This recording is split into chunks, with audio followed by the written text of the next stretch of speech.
paz do Senhor Jesus a todos. Estamos aqui para dar prosseguimento ao nosso estudo sobre os acontecimentos do fim. Essa é a aula número 2. Semana passada tivemos a aula número 1. É muito bom ter aqui a sua companhia, é muito bom poder compartilhar mais a palavra de Deus. Vamos lá? Quero convidar você a abrir a sua Bíblia no livro de 1 Tessalonicenses, no capítulo 5. Nós vamos ler do versículo 1 até o versículo 10. Amém? Mas antes de lermos, deixa eu fazer uma explicação, deixa eu dar uma explicação. Nós terminamos a aula passada falando sobre o arrebatamento e falamos sobre como será o arrebatamento. Mas ainda ficou um aspecto importante para ser falado. Vamos estar falando hoje, para terminar esse assunto, daquilo que nós pretendíamos falar sobre o arrebatamento, e já vai nos servir também de ligação para o próximo assunto que virá. Amém? Então vamos ler aqui. Diz assim a palavra de Deus.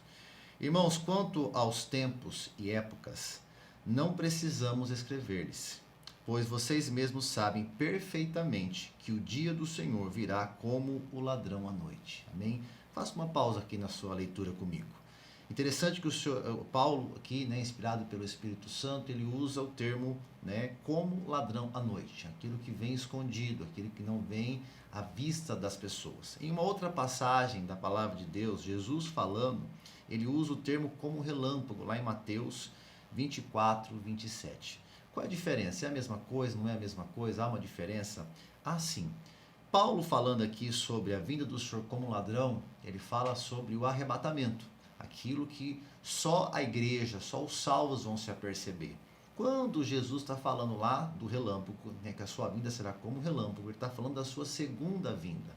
Lembrando que assim como nós falamos na semana passada, o arrebatamento não é a segunda vinda de Jesus, porque ele não chega aqui até a terra, mas haverá uma segunda vinda, que ele virá a essa terra e ele vai decretar um reino milenar, que também será parte do nosso estudo um pouquinho mais para frente. Então há uma diferença aqui. Tá? Então, quando se fala como o ladrão à noite, está falando do arrebatamento, mas como fala como o relâmpago, porque o relâmpago é algo visível, é algo que se pode ver no céu. Quando o relâmpago corta o céu, todos podem ver, então será algo que todos verão.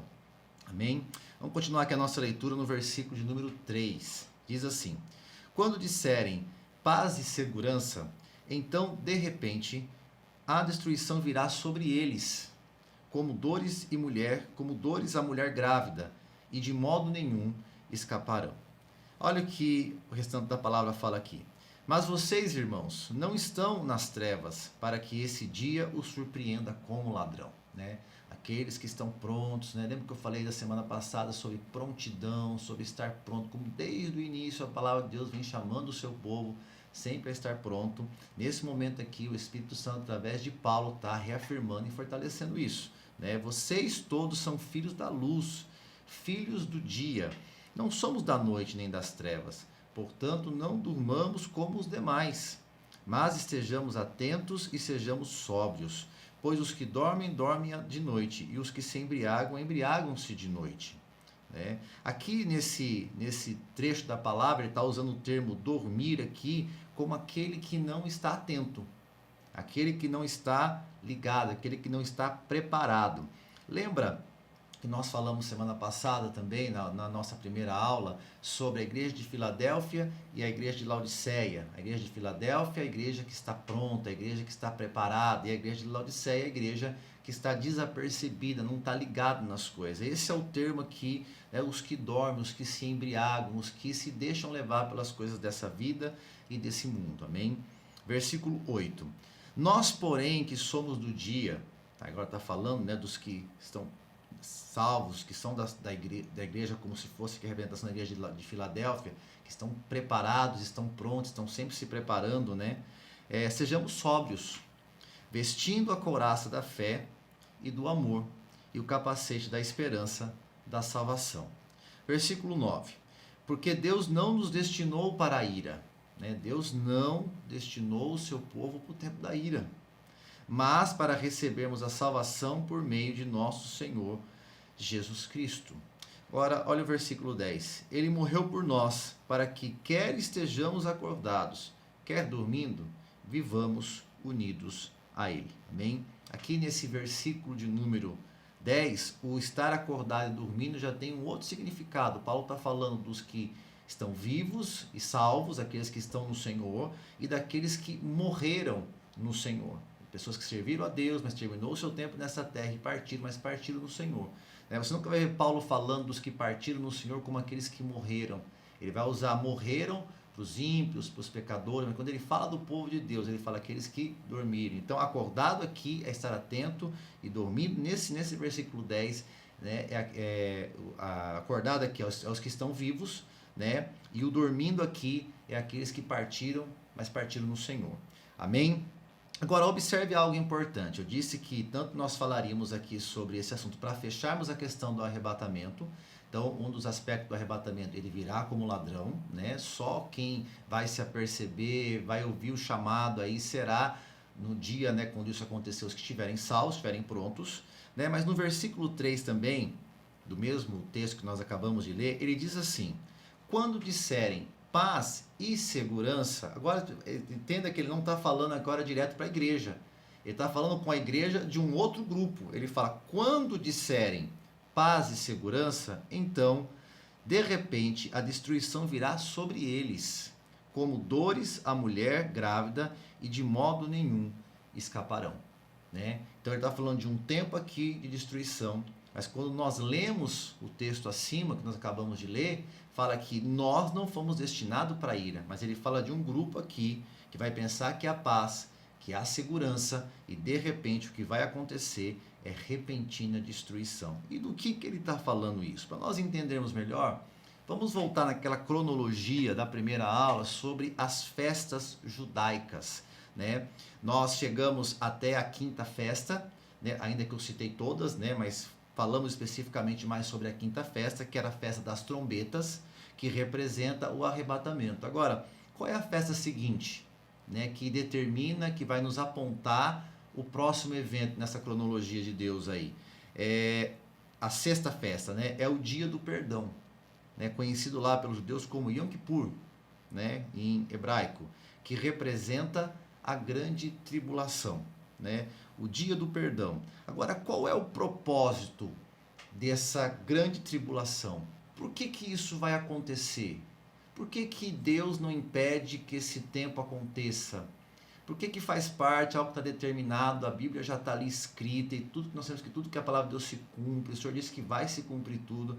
Agora, qual é o propósito da tribulação? Para nós entendermos bem isso, é muito importante entendermos os propósitos de Deus.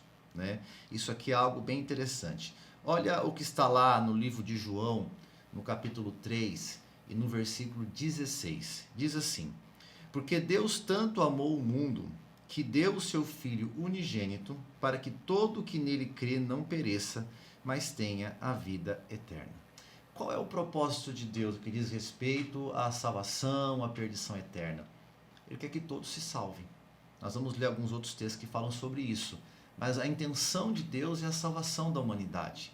E a palavra fala que isso é tão profundo nele que diz que ele amou o mundo.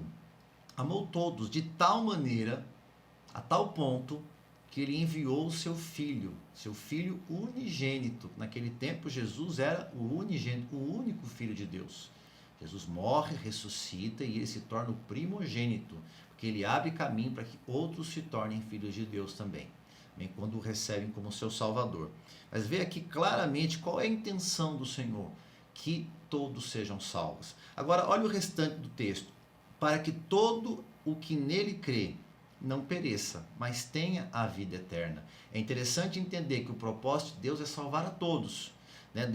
Até por causa desse profundo amor dele, ele envia Jesus, mas deixa muito claro que vai alcançar a salvação aquele que nele crê. Porque também entra uma outra coisa muito importante que Deus nos deu: o livre-arbítrio. Deus deu ao homem a capacidade de escolher, para que o homem nunca buscasse a Deus ou adorasse a Deus por obrigação, que ele tivesse o prazer e quisesse e por amor realmente buscasse a Deus. Então aqui entram duas coisas: a vontade de Deus em que o homem seja salvo, mas também o direito do homem em escolher servir a Deus ou não.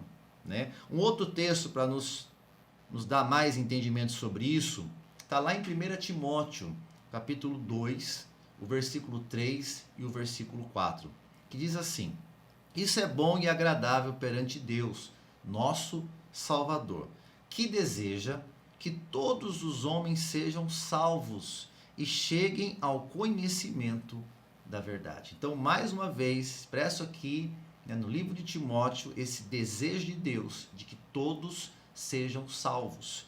Olha o que está em 2 Pedro, capítulo 3, versículo 9, que diz assim: o Senhor não demora em cumprir a sua promessa, como julgam alguns. Pelo contrário, ele é paciente com vocês, não querendo que ninguém pereça, mas que todos cheguem ao arrependimento.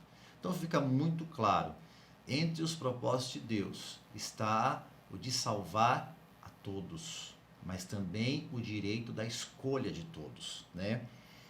Deus quer que todos se arrependam e sejam salvos. A palavra fala do cordeiro que foi morto antes da criação do mundo. Jesus, ele se entrega para morrer por nós, mesmo antes do mundo ser criado. Porque Deus sabia que ele criaria o homem, sabia que o homem, com seu livre-arbítrio, se afastaria de Deus, pecaria, mas o Senhor Cristo já se colocou à disposição, já se entregou. Por isso que a palavra fala que o cordeiro foi morto antes da criação do mundo, com o propósito de salvar. Esse é o propósito de Deus. Mas Deus também nos deu o livre-arbítrio. É a escolha. Ele enviou o seu filho para que todo aquele que nele crê não pereça, mas tenha a vida eterna, né? E esse é exatamente o propósito do Yom Kippur. A festa do Yom Kippur era a festa do dia do perdão. Todos os anos o povo judeu ali celebrando essa festa, né, eles se chegavam a Deus e pediam perdão a Deus. Havia um tempo ali de quebrantamento, né? E isso vai se cumprir, né? Parte disso vai se cumprir exatamente com a tribulação. Eu quero falar um pouco mais sobre tribulação com você. Quando nós falamos de tribulação ou grande tribulação, nós falamos de um período de 7 anos que estão ainda por vir, né? E alguns chamam os 7 anos desse período aí de grande tribulação, alguns chamam de tribulação, mas alguns fazem uma divisão, né, que eu até acho interessante para nós compreendermos melhor a intensidade das coisas. Chamam os primeiros 3 anos e meio desses 7 anos de tribulação, a tribulação, e os últimos 3 anos e meio de a grande tribulação. Nós vamos usar um pouco mais essa nomenclatura, para ficar mais fácil nós dividirmos esses dois tempos, porque haverá uma diferença, né? Na metade desse tempo, na metade dos 7 anos, com 3 anos e meio, haverá uma grande mudança na situação. Amém? Para nós entendermos um pouco mais sobre isso, e também levando em consideração que eu acabei de falar sobre esse desejo de Deus de salvar, sobre a questão dessa simbologia da festa do perdão para os judeus, simbolizando também esse tempo da tribulação, essa festa sendo já a visão profética, né, sobre a grande tribulação, sobre a tribulação. Eu quero estudar com você as 70 semanas de Daniel, algo que Deus revelou lá para Daniel, no tempo do profeta Daniel, né, que vai nos dar um bom esclarecimento sobre isso. Então, vamos lá, vá até Daniel 9, versículo 24, até o versículo de número 27. Nós vamos ler esses versículos, que diz assim, preste atenção: 70 semanas estão decretadas para o seu povo e a cidade e a santa cidade. O que ele quer dizer com 70 semanas? São 70 períodos de 7 anos. Então, cada uma dessas semanas, dessas 70 semanas, é um período de 7 anos. Ou seja, o total é um total de 490 anos, essas 70 semanas, né? E ele diz, aonde estão decretadas. Há um decreto, algo que foi ordenado, né? E ele diz, para o seu povo. Quem era o povo de Daniel? Daniel era judeu. Daniel era do povo de Israel. Então está falando aqui algo que era para o povo de Daniel. Essa marcação de tempo, algo para o povo de Daniel, o povo de Israel. E ele diz, e a sua santa cidade, a cidade de Jerusalém, para acabar com a transgressão, para dar fim ao pecado, para expiar as culpas. Olha aqui novamente o Yom Kippur, né? Acabar com o pecado, para acabar com a transgressão e para expiar as culpas, para trazer justiça eterna, para cumprir a visão e a profecia, e para ungir o Santíssimo. Aqui está falando de Jesus, que é o ungido de Deus. Amém? Versículo 25. Saiba e entenda. Então ele está chamando Daniel aqui para ter compreensão, para ter entendimento. A partir da promulgação do decreto que manda restaurar e reconstruir Jerusalém, do que ele está falando aqui? Do decreto que Ciro, rei da Pérsia, né, fez para que fosse reconstruído a cidade de Jerusalém, e o templo, né, e as muralhas da cidade. Lembrando que a cidade de Jerusalém foi completamente destruída pelos babilônicos, que invadiram lá, fizeram 3 invasões. Na última entraram, destruíram tudo, colocaram fogo em tudo, inclusive destruíram o próprio templo que Salomão havia construído, que passou por muitas reformas durante séculos, mas que foram destruídas pelo rei Nabucodonosor quando invadiu Jerusalém. Depois o reino da Babilônia, né, muitos são levados cativos, muitos judeus são levados cativos para a Babilônia. Depois o reino da Babilônia é conquistado pelos medo-persas, né, e um desses reis, em determinado momento, né, se cumprindo ali aquilo que já havia das profecias de Jeremias sobre o tempo que Judá deveria ficar no cativeiro.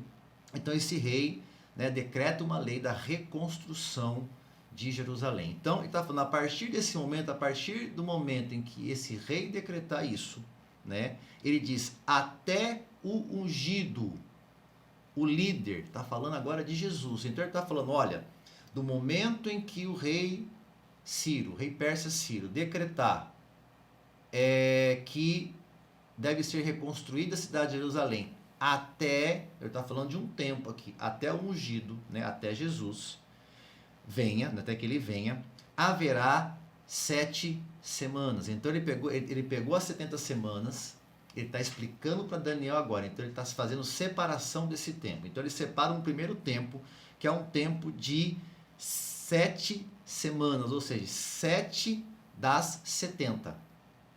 Amém? Então, 7 semanas aqui, se cada semana é um período de 7 anos, então um total de 49 anos. Amém? E depois ele diz, e 62 semanas. Então agora ele acrescenta mais 62 semanas. 62 semanas dessas 70. Somando as primeiras 7 com as outras 62, dá um total de 69 semanas. Ainda fica faltando uma semana aqui, tá? Então ele está falando aqui, ó, do momento em que for promulgado, for decretado que Jerusalém seja reconstruído, até o momento, né, do sacrifício de Cristo, o sacrifício do ungido, haverão 69 semanas, ou seja, 69 períodos de 7 anos, ou seja, 483 anos. Amém? Ela será reconstruída com ruas e muros, mas em tempos difíceis. Está falando da cidade. Aí ele diz, depois das 62 semanas, ou seja, passou as 7, depois passou o período das 62 semanas, ou seja, no final da 69ª semana, né, o ungido será morto. Então vai se passar esse período, então há o sacrifício de Jesus. E já não haverá lugar para ele. A cidade e o lugar santo serão destruídos pelo povo do governo que virá. No ano 70 depois de Cristo, o comandante Tito Vespasiano do exército romano realmente veio com os seus comandados e destruiu Jerusalém. Jerusalém foi novamente destruído, né? Lá no ano 135 também, depois de Cristo, o imperador Adriano destruiu Jerusalém novamente. Mas aqui nesse caso está se falando dessa destruição que aconteceu no ano 70, amém? Da era cristã, através do comandante Tito Vespasiano do exército romano. Aí ele diz, depois disso, então, o fim virá como uma inundação. Guerras continuarão até o fim e desolações foram decretadas. Olha o que ele está falando aqui. Vai acontecer isso. Depois da 69ª semana, o que vai acontecer? O ungido será morto. Bem, a cidade de Jerusalém vai ser destruída. Um pouco mais para frente. E ele fala, mas que isso não é o fim. Ele fala, guerras continuarão até o fim. Então esse não é o momento do fim. E ele fala que desolações foram decretadas, ordenadas, determinadas, estabelecidas, né? Desolações. Amém? Aí existe aqui, irmãos, um tempo, o que nós chamamos de um hiato, uma interrupção nessa contagem das 70 semanas que o anjo revela ali para Daniel. Depois da 69ª semana, essas 70 semanas param de ser contadas. Há esse período até que nós estamos aqui vivendo, faz parte disso, até que lá no tempo da tribulação, essa semana volte a ser contada e se complete as 70 semanas. Amém? Não fica muito claro o porquê disso. Amém? Mas dá para provar que isso está acontecendo, realmente. Depois eu quero ler um outro texto e mostrar isso para você. Amém? Mas diz aqui no versículo 27. Com muitos, ele, no caso aqui já o anticristo, na última semana, você vê que ele está falando agora da última semana, fará uma aliança de paz, né, de um governo único. O anticristo, quando vier, ele vai dominar, né, através de um governo de unidade. Nós temos ouvido muito falar sobre isso no nosso tempo. É claro que quem serve a Deus já há bastante tempo, já sabe disso há muito tempo, já ouvi muito sobre isso. Nos últimos dias, devido à questão dessa pandemia, toda essa desordem que foi gerada, muito tem se falado de governo único, até de uma maneira bem mais maciça do que nos tempos anteriores, né? Então isso vai acontecer, ele vai vir com soluções para os maiores problemas da humanidade, né? Ele vai ser visto como um salvador, o anticristo, né? Alguém tentará se passar por Cristo como um salvador, né? E ele está falando que essa aliança que vai ser feita, né, durará uma semana, exatamente essa última semana das 70 semanas que foram reveladas para Daniel, né? Os últimos 7 anos das 70 semanas, que são, né, essa última semana, 7 anos. Amém? No meio da semana, ele dará fim ao sacrifício e à oferta. O que essa palavra está dizendo aqui? Quando o anticristo assumir o governo, uma das coisas que ele fará, irmãos, é a reconstrução do templo lá de Jerusalém. O templo foi construído por Salomão, passou por várias reformas, depois foi destruído, né, pelos babilônicos, depois foi reconstruído depois que se voltou do exílio. Depois houve uma reforma, Herodes faz uma grande reforma e amplia o templo. Lá no ano 70, como nós falamos aqui, é destruído por Tito Vespasiano, mas há uma promessa ainda, uma expectativa do povo de Israel, que se construa um terceiro templo. E isso será feito, haverá um terceiro templo, né, com a ajuda do anticristo para se construir. Ele vai ser como um apoiador. Mas quando chegar no meio dessa última semana, desse últimos 7 anos, lembra que eu falei que é uma mudança grande no meio, né, desses 7 anos, depois de 3 anos e meio? Esse homem, que é um homem, claro, que é possuído por ação maligna, por espírito maligno, ele vai entrar no templo de Jerusalém e ele vai dizer: olha, eu sou Deus. E ele vai parar novamente os sacrifícios e as ofertas que são feitas a Deus. E ele vai se decretar como Deus. E numa ala do templo, olha o que ele está falando aqui, será colocado o sacrilégio terrível, até que chegue sobre ele o fim que lhe está decretado. Amém? Na aula passada eu falei que parte disso aqui, eu usei até esse texto para falar sobre o fato da Bíblia ser profética. Esse fato, ele até chegou a se cumprir de uma maneira mais próxima ali do tempo de Daniel, claro que alguns anos depois, através de Antíoco Epifânio. Ixi, quase não saiu aqui o nome do homem. Antíoco Epifânio. Né? Ele entra, né, ele conquista Jerusalém, ele entra ali no templo de Israel, que tinha havido o segundo templo construído. Ele pega e coloca uma estátua de Zeus lá no Santo dos Santos e ele sacrifica um porco dentro do templo, porco que para o povo de Israel é um animal imundo, não poderia ser sacrificado no templo. Que isso é chamado aqui de sacrilégio terrível, né? Algumas traduções falam abominável da desolação, algumas traduções vão estar falando, né?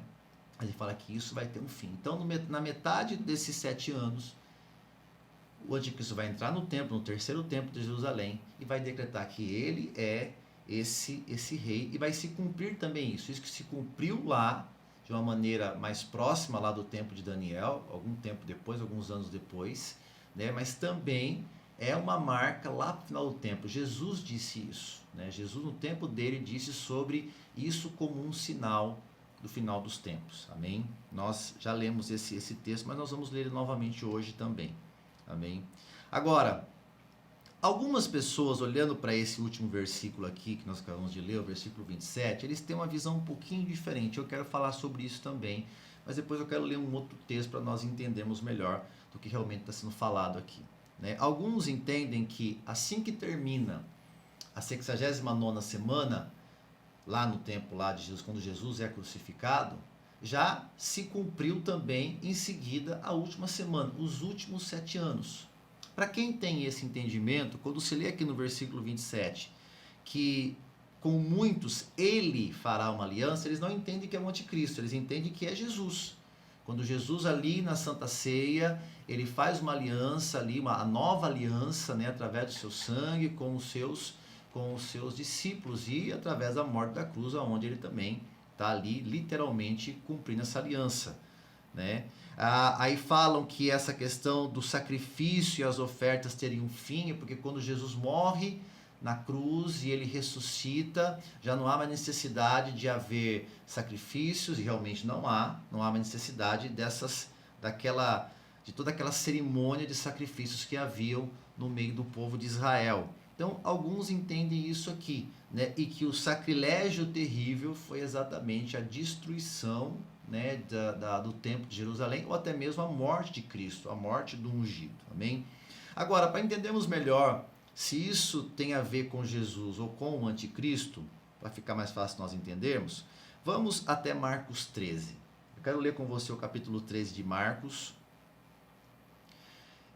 Jesus está falando aqui, né? Esse é um trecho do Evangelho, Jesus falando com os seus discípulos. Os discípulos fazem uma pergunta aqui para ele, e ele começa a dar algumas respostas que vai nos indicar algumas coisas importantes. Então, olha lá, versículo 1 de Marcos 13. Quando ele estava saindo do templo, um de seus discípulos lhe disse: Olha, mestre, que pedras enormes, que construções magníficas. Você está vendo todas essas grandes construções? Perguntou Jesus. Aqui não ficará pedra sobre pedra, serão todas derrubadas. Tendo Jesus se assentado no Monte das Oliveiras, de frente para o templo, Pedro, Tiago, João e André lhe perguntaram em particular: Diz-nos quando acontecerão essas coisas, e qual será o sinal de que tudo isso está prestes a cumprir-se? Jesus lhe disse: Cuidado que ninguém os engane. Muitos virão em meu nome, dizendo sou eu, e enganarão a muitos. Quando ouvirem falar de guerras e rumores de guerras, não tenham medo. É necessário que tais coisas aconteçam, mas ainda não é o fim.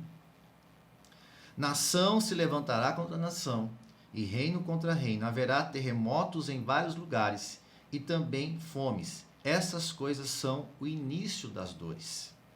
Então, olha que interessante aqui. Os discípulos perguntam para Jesus, logo depois de Jesus falar que o templo seria novamente destruído, como foi no ano 70, Jesus estava falando sobre isso, então eles perguntam quando isso vai acontecer. E o Senhor começa daqui a algum tempo, mas fala que isso é só o princípio das dores, mas ainda não é o fim. Ou seja, haverá um fim, e como nós sabemos, não foi o fim da humanidade, não foi o fim de tudo quando o templo foi destruído no ano 70. Amém? Então, fica claro que ele está apontando um tempo do fim, o tempo mais para frente, realmente, onde haverá a conclusão de todas as coisas. Amém? Versículo 9. Fiquem atentos, pois vocês serão entregues aos tribunais e serão açoitados nas sinagogas. Por minha causa vocês serão levados à presença de governadores e reis, como testemunho a eles. E é necessário que antes o evangelho seja pregado a todas as nações. Amém? Então, marque isso daqui. Né? Nós vamos ver, o senhor vai estar falando aqui dessa última semana, né? Um pouquinho mais para frente aqui do texto. Mas grave isso daqui. Ele fala que antes que o fim chegue, antes que isso se cumpra, ele está dizendo, o evangelho tem que ser pregado em todas as nações. Nos primeiros 7 anos após o sacrifício de Jesus, a morte de Cristo, né, não se pregou para todas as nações o evangelho, isso não se cumpriu. Então essa última semana não se cumpriu ainda. E olha o que ele diz mais aqui, versículo 11. Sempre que forem presos e levados a julgamento, não fiquem preocupados com o que vão dizer. Digam tão somente o que lhe for dado naquela hora, pois não serão vocês que estarão falando, mas o Espírito Santo. O irmão trairá seu próprio irmão, entregando-o à morte, o mesmo fará o pai a seu filho. Filhos se rebelarão contra os seus pais e os matarão. Todos odiarão vocês por minha causa, mas aquele que perseverar até o fim será salvo. Então, novamente, o Senhor está levando isso lá para frente. Todos que perseverarem até o fim será salvo. Agora, preste atenção que ele vai marcar um tempo aqui agora. Ele vai dar algo que vai marcar esse tempo, algo que vai estar falando, dando uma ideia desse momento. Olha o que diz no versículo 14. Quando vocês virem o sacrilégio terrível, ele está fazendo menção, aquilo está sendo decretado lá nas 70 semanas de Daniel, no lugar onde não deve estar, quem lhe entenda, então ele está falando disso lá. Então, os que estiverem na Judéia fujam para os montes. Quem estiver no telhado de sua casa, não desça nem entre em casa para tirar dela coisa alguma. Quem estiver no campo, não volte para pegar o seu manto. Como serão terríveis aqueles dias para as grávidas e para as que estiverem amamentando. Orem para que essas coisas não aconteçam no inverno. Agora preste atenção. Porque aqueles dias, serão dias de tribulação. Então, o que o Senhor está falando aqui, serão dias de tribulação. Aí você pode dizer assim, mas tribulação há na história toda da humanidade. Houveram muitos momentos de tribulação, não é isso? Mas olha o que ele fala em seguida. Como nunca houve desde que Deus criou o mundo até agora. Nem jamais haverá. Então, alguém pode falar assim, sim, então os dias de tribulação que o Senhor está falando, pode ser quando Jerusalém foi destruída, porque ele fala, até agora não houve algo igual. Mas ele fala, e nem haverá depois. Agora, como Jesus estaria falando aqui de dias após a sua morte, que se cumpriu essas coisas, se ainda nós temos claramente na palavra de Deus que haverá um tempo de tribulação, como nunca houve na terra, que é a grande tribulação. Então fica muito claro através dessa palavra que ele está falando de um tempo ainda lá na frente, mais distante, onde vai se cumprir isso. Versículo 20. Se o Senhor não tivesse abreviado tais dias, ninguém sobreviveria. Mas por causa dos eleitos, por ele escolhidos, ele os abreviou. Se então alguém lhe disser, venham aqui, está o Cristo, ou vejam ali, está ele, não acreditem, pois aparecerão falsos cristos e falsos profetas que realizarão sinais e maravilhas, para, se possível, enganar os eleitos. Por isso, fiquem atentos. Avise-os de tudo antecipadamente. Mas naqueles dias, após aquela tribulação, está especificando aqui esse tempo de grande tribulação, o sol escurecerá e a lua não dará a sua luz. Irmãos, quando Jesus é crucificado, se esses 7 anos tivessem se cumprido, aonde está esse sinal do sol se escurecer e a lua não dar a sua luz? Isso não aconteceu. Né? Ela fala, mas aconteceu um eclipse, mas que está falando de um acontecimento muito maior. Né? As estrelas cairão do céu e os poderes celestes serão abalados. Então se verá o Filho do Homem vindo nas nuvens com grande poder e glória. Outra marca importantíssima. Quando isso vai acontecer? No arrebatamento não, porque no arrebatamento só a igreja, só os salvos verão Jesus. Aqui está falando que todos verão o Filho de Deus vindo na nuvem com grande poder. Alguns podem falar, mas quando Jesus ressuscita e ele sobe aos céus, ele vai subindo e se esconde nas nuvens. Só que nesse texto está falando dele subindo. No texto nós estamos dizendo aqui, está falando dele vindo. Então ele está falando de um outro tempo, né, quando Jesus virá no final da tribulação para estabelecer o seu reino milenar. Amém? Então isso deixa muito claro que essa última semana, ela, que tem como marca o sacrilégio, que ele fala ali, abominável desolação, que Daniel falou e o Senhor está colocando como um sinal do final dos tempos, acontece num tempo lá na frente, próximo da sua segunda vinda. Amém? Que acontece depois do arrebatamento, depois da grande tribulação. Amém? E ele enviará os seus anjos e reunirá os seus eleitos 4 ventos, confins da terra, até os confins do céu.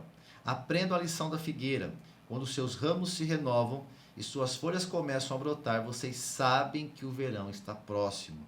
Assim também, quando virem essas coisas acontecendo, saibam que ele está próximo, às portas. E eu lhe asseguro que não passará esta geração até que todas essas coisas aconteçam. Aí alguém pode ler o versículo 30 agora e falar, mas ele está falando daquela geração. Né? Mas a ideia não é essa, não é daquela geração ali imediata, não é disso que o Senhor está falando. Porque olha o versículo 31, o céu e a terra passarão, mas as minhas palavras jamais passarão. Bom, isso já aconteceu, né, de se passar a terra, de se passar os céus. Não, isso não aconteceu. Ele está falando de um tempo mais lá na frente. Quanto ao dia e a hora, ninguém sabe, nem os anjos no céu, nem o Filho, senão somente o Pai. Esse é um ponto importantíssimo. Irmão, se isso tivesse para se cumprir, se essa semana, essa última semana das 70, fosse algo ali, logo em seguida das 69, e se cumprisse, Jesus estivesse falando disso, como o Senhor não saberia dizer qual era o momento que isso ia acontecer? Né? Porque ele fala, quanto ao dia, a hora, ninguém sabe, nem os anjos no céu, nem o Filho. Naquele momento, Jesus como homem, ele não sabia do dia da sua volta. É claro que hoje, né, ele está ali com o corpo glorificado, ele foi glorificado, retomou sua posição à destra do Pai, é óbvio que ele sabe esse dia.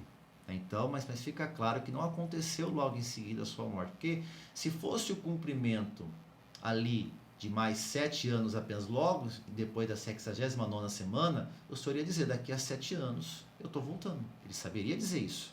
Né? Fiquem atentos, vigiem, vocês não sabem quando virá esse tempo. É como um homem que sai de viagem. Ele deixa sua casa, encarrega de tarefa cada um dos seus servos e ordena ao porteiro que vigie. Portanto, vigiem, porque vocês não sabem quando o dono da casa voltará, se à tarde, à meia-noite, ao cantar do galo ou ao amanhecer. Se ele vier de repente, que não os encontre dormindo, e o que lhes digo, digo a todos, vigiem. Amém? Então, acredito que ficou clara essa questão dessa semana não acontecer logo em seguida da morte de Jesus, logo depois da 69ª semana, que esse é um tempo que está guardado lá para o fim. Amém? Eu quero falar com você um pouquinho mais sobre essa última semana. Né? Lá em Daniel 9:27, nós lemos agora há pouco, ele diz assim, com muitos, ele, no caso o anticristo, fará uma aliança, né? Uma aliança de paz, um governo único, né? Com as nações. Ele vai ali conseguir algo que tem se tentado há muito tempo, que é um acordo de paz entre Israel e o mundo árabe. Isso tudo vai acontecer, ele vai ajudar nesse processo, então vai ser algo, né, vai construir o terceiro templo, há toda uma questão, né, da onde vai construir o templo, porque se entende que aonde está ali a mesquita, né, a esplanada das mesquitas em Jerusalém, né, ele vai dar uma solução para isso e vai se construir um outro templo, e vai haver paz entre os muçulmanos, entre os judeus, ele vai ajudar dentro desse processo. Né? E ele fala que essa aliança durará uma semana, esses 7 anos, né, como nós já dissemos. E no meio da semana ele dará fim ao sacrifício e à oferta, no momento em que ele vai se colocar ali como Deus, ele vai dizer que ele é Deus, e então começará uma perseguição contra o povo judeu. Lembra que nós relacionamos aqui a grande tribulação e a tribulação com o Yom Kippur, o dia do perdão, né? E que fica claro que o cumprimento das 70 semanas, né, quando o anjo fala para Daniel que é em cumprimento ao povo dele, o povo de Israel, então, o povo de Israel vai ser perseguido, né, vai ser perseguido nesses últimos 3 anos e meio, né, muitos serão mortos, mas nesse momento haverá um restabelecimento, né, do povo de Israel. Quando nós lemos a carta de Paulo aos Romanos, ele deixa muito claro sobre a condição do povo de Israel ter saído da condição de povo de Deus, porque caíram, né, saíram da presença de Deus, para que os gentios viessem. Mas ele também fala claramente que esse povo será restaurado, né, na presença de Deus. Então isso vai acontecer exatamente nesse período. Amém? Para nós encerrarmos o estudo de hoje, vá lá em Daniel, capítulo 12, nós vamos ler do versículo 11 até o versículo 13. Amém? Olha o que ele diz aqui. A partir do momento que for abolido o sacrifício diário, lembra, nós acabamos de ler, né, o anjo falando ali, essa revelação dada a Daniel, no versículo 27 do capítulo 9. Então ele está retornando aqui esse assunto, tá? Em Daniel 12, do 11 ao 13. A partir do momento em que for abolido o sacrifício diário e for colocado o sacrifício terrível, né, quando ele se assentar ali e dizer que ele é Deus, o anticristo, né, vai terminar os primeiros 3 anos e meio e vai se iniciar os últimos 3 anos e meio. Agora eu quero que você entenda algo. No tempo de Daniel, o ano era formado de 12 meses de exatos 30 dias. Né? Então, o ano todo tinha 360 dias. Então, se nós pegarmos esses últimos 3 anos e meio que ele está apontando aqui e gerarmos dias, né? Falamos em termos de dias, 3 anos e meio é equivalente a 1.260 dias. Então, esses últimos 3 anos e meio é um período de 1.260 dias. Mas olha o que ele diz aqui em seguida, nesse texto, né? Falando do momento em que ele tirar o sacrifício, que ele colocar o sacrilégio terrível ali dentro, começar esse último período, ele diz assim: haverá 1.290 dias. Quando se faz a conta dos últimos 3 anos e meio, com meses, né? Com 12 meses cada ano de 30 dias, dá 360, os 3 anos e meio, 1.260 dias. Mas aqui fala de 1.290 dias, aqui tem 30 dias a mais. Irmão, isso aqui é referente à purificação do templo. Lembra que eu falei que será construído um terceiro templo? E que o anticristo vai entrar lá na metade da semana dentro, vai dizer que ele é Deus e vai colocar ali o sacrifício terrível, abominável da desolação, né? Então, após isso, Jesus, no final desses 3 anos e meio, Jesus vai vir. Aí haverá a segunda vinda de Cristo. Vamos falar sobre isso um pouquinho mais para frente. Mas nesse momento que há a segunda vinda de Cristo, e com essa vinda, né, tanto o anticristo como o falso profeta, eles vão estrear o lago de fogo. Quero lembrar você que no final, na conclusão de todas as coisas, o próprio inferno todo será lançado dentro do lago de fogo e enxofre. Mas primeiro do que qualquer um, quem vai para lá? O anticristo e o falso profeta. Nós vamos falar sobre eles um pouquinho mais para frente também, tá? Não se preocupe, porque você vai entender isso melhor também.